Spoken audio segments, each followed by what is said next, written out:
और मजीद बजाय चीज़ों को बेहतर करने के मजीद उसमें टेढ़ापन लाया जा रहा है। आपके ख्याल में 2/3 अक्सरियत इस हुकूमत के लिए क्यों इतनी ज़रूरी है? कौन सी ऐसी वो तरमीम लाना चाहते हैं कि मतलब है जो करना था वो कर चुके, अदालत को मुती कर चुके, अपना एक ताम तासुर यही है, और क्या हो सकता है इस तरह का? आप अगर क्या सराई करें, स्पेकुलेट करें कि कोई बड़ा फैसला क्या क्या करना चाहेंगे? कोई समझ नहीं मुझे कि इतनी कौन सी क़यामत आ गई थी। और देखें, बड़ा फैसला कर भी लेते तो बड़ा फैसला इम्प्लीमेंट कराने की सलाहियत भी थी। जैसे 26वीं तरमीम जो थी, उसने आपकी प्रैक्टिकली जो हमारा जुडिशियल सिस्टम है उसको तो खत्म कर दिया ना। उससे बड़ा फैसला अब और आपने क्या करना है? उससे जितना बड़ा फैसला आपने करना था 26वीं आईनी तरमीम का कराया है, वैसे ही आप 27वीं भी करवा लेते, उसमें क्या इशू? 27वीं में क्या कर सकते हैं? वो लोग कहते हैं जी सदारती निज़ाम की तरफ जाया जा सकता है, सूबों को छोटा किया जा सकता है, कुछ लोग कुछ फहम ये भी बात कर रहे हैं। मैं क्या सराई की बात कर नहीं, रहा मेरा नहीं था। हूँ। हाँ, नहीं नहीं, इस तरह के फैसले करने की इस पार्लियामेंट में सलाहियत नहीं है। यानी सूबों की बाउंड्रीज तब्दील करना जो है वो नामुमकिन है इस पार्लियामेंट के लिए। इसके लिए जो पॉलिटिकल कंसेंसस चाहिए वो बिल्कुल ही नहीं है।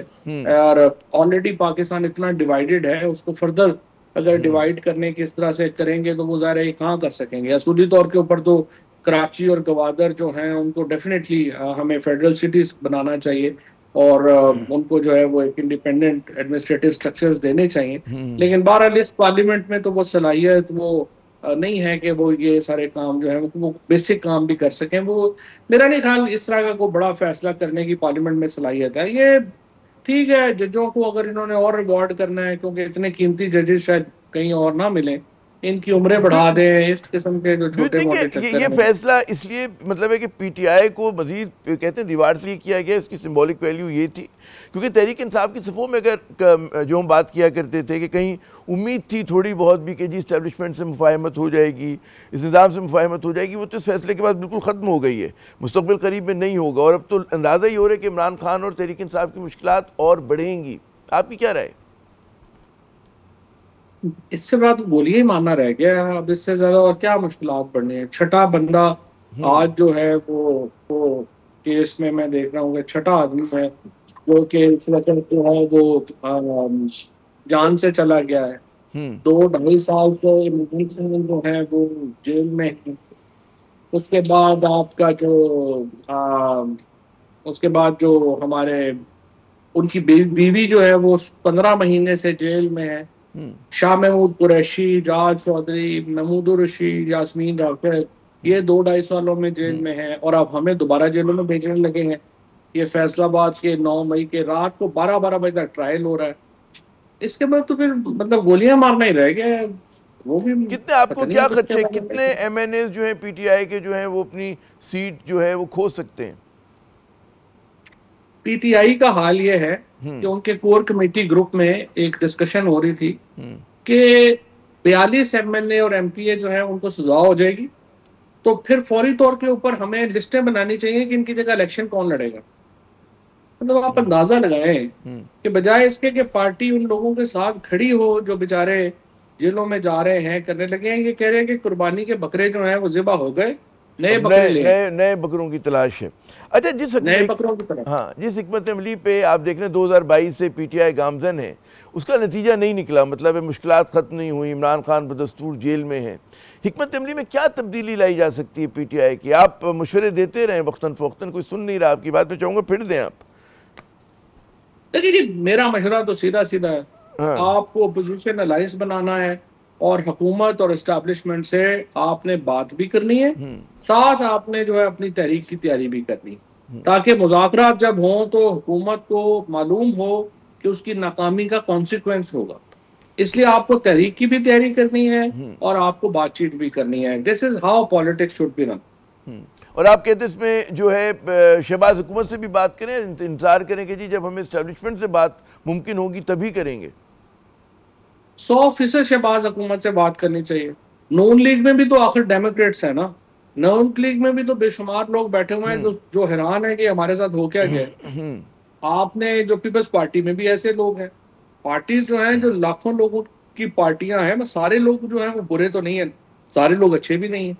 तो आपने जो आपके जो एजेंडे के ऊपर जो लोग चलते हैं, जो आना चाहते हैं, आप उनको मजबूत करें। आप नून से भी बात करें, पीपल्स पार्टी से भी बात करें, एस्टैब्लिशमेंट से भी बात करें, क्या प्रॉब्लम? अच्छा, आपके ख्याल में गलती कहाँ हो रही है तहरीक इंसाफ से? बाद लोग कह रहे हैं कि जी जो खलीज बढ़ी है एस्टेब्लिशमेंट और तहरीक इंसाफ के दरमियान, वो सोशल मीडिया को, समाजी मीडिया को उसका जो है जिम्मेदार करार देते हैं। जो पीटीआई के हमदर्द मुल्क से बाहर बैठे हुए वो जो बयानियाँ बना रहे हैं, फ़ौज मुखालिफ बयानियाँ जो तनकीद कर रहे हैं, उसको जिम्मेदार करार दे रहे हैं। क्या कहाँ गलती कहाँ हो रही है? नहीं, सबसे बड़ी गलती तो जाहिर है हमसे हुई 2000 आई वुड से 22 में, जबकि इमरान खान साहब ने और हमें ये पार्टी ने हदायत की कि तमाम लोग जिनके एस्टेब्लिशमेंट से राब्ते हैं वो ख़त्म कर दें, और हम जैसे लोगों ने जो है वो अनफॉर्चुनेटली वो बात मान ली और उससे हमने अपने राब्ते ख़त्म कर दिए। उसका नतीजे में ये हुआ कि सिर्फ एक ही जो साइड है, वो साइड जो है वो अपनी बातें करती रही, हमारे खिलाफ ही सारी गुफ्तगू होती रही और हम अपना पॉइंट ऑफ व्यू नहीं पहुंचा सके। तो वो 2022 का जो राब्ता टूटा वो फिर बहाल नहीं हो सका, और वो जाहिर है एस्टैब्लिशमेंट के बगैर तो देखें, आपको पॉलिटिक्स की अगर इजाजत ही कोई नहीं देगा, मैं मिलिटेंट नहीं हूं ना, मैं को बंदूकें उठा के पहाड़ों पर तो नहीं चढ़ सकता। मुझे तो अगर कोई स्पेस मिलेगी तो मैं पॉलिटिक्स करूंगा, नहीं मिलेगी तो मैं नहीं कर सकता। दुरुस्त।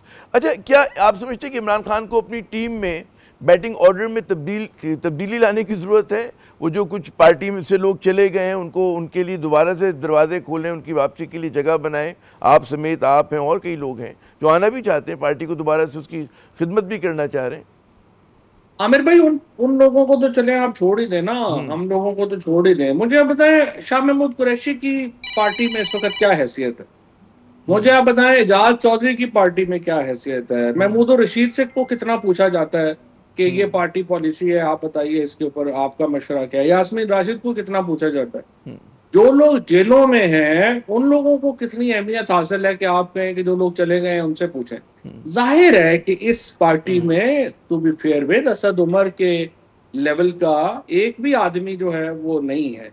इस पार्टी के अंदर जो बाकी सारे लोग हैं, अब परवेज खट्टक साहब जैसे जो लोग थे, जो बाकी लोग जो जिनको जो छोड़ गए या कर गए या जिनको जबरदस्ती छुड़ाया गया, उनका लेवल बिल्कुल और था। ये तो बिल्कुल खिलंडरे लोगों के हाथ में इस वक्त जो है ये आ गया। मतलब शिबली फराज है या सलमान राजा है या अपना ये क्या नाम है, ये शेख वकास वगैरह है, ये तो देखें, ये तो नहीं ना कोई सीरियस पॉलिटिक्स के काबिल ही नहीं है।